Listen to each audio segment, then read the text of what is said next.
और चलिए एक और बड़ी खबर बताते हैं। मध्य प्रदेश में पंचायत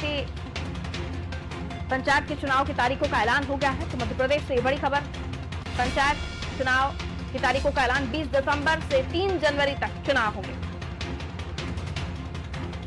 मध्य प्रदेश में पंचायत चुनाव तारीखों का ऐलान हो गया है। जानकारी देंगे हमारे पॉलिटिकल एडिटर मनोज वर्मा जी हमारे साथ इस वक्त मौजूद हैं। काफी डिले हुआ लेकिन आखिरकार तारीखें सामने आ गई। मनोज जी, पंचायत चुनाव की यह देखिए, त्रिस्तरीय पंचायत चुनाव के लिए अब से कुछ देर पहले चुनाव आयोग ने घोषणा कर दी है कि दो चरणों में चुनाव होंगे और लगभग 1 साल से चुनाव लगभग चलते जा रहे थे। पिछली बार जो कमलनाथ सरकार थी उस समय नगरीय निकायों के शहरों के कार्यकाल खत्म हो गया था। कुछ भोपाल नगर निगम का कार्यकाल भी दिसंबर में खत्म हो चुका था। उसके बाद से पंचायत चुनाव और जो त्रिस्तरीय पंचायत चुनाव होने थे उनकी तारीख लगातार बढ़ती जा रही थी। लेकिन अब जब कुछ दिन पहले हमने देखा कि चुनाव के नतीजे आ गए हैं, इन नतीजों से उत्साहित सरकार ने इसकी तैयारियां शुरू करा दी थी। चुनाव आयोग ने इसके लिए प्रबंधन शुरू कर दिया था और जो वोटर लिस्ट का अपडेट थी वो जारी हो गई थी और जो पंचायतों के ऐलान होना था तारीखों का वो बचा था, ताकि जो भी कुछ बड़ा भाग चुनाव आयोग को करना था, सीटों की संख्या घटाना बढ़ाना, कहीं पर वोटर लिस्टों को अपडेट करना, मतदान संख्या, मतदान केंद्रों की संख्या कितनी होगी, ये सब तय करना।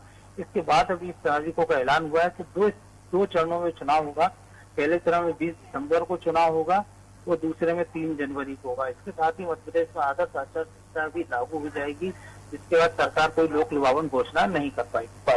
बहुत शुक्रिया मनोज जी जानकारी देने के लिए। तो तारीखों का ऐलान हो गया है और आचार संहिता लगने के बाद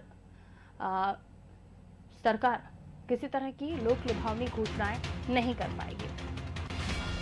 2 फेज में इलेक्शन होंगे मध्य प्रदेश में।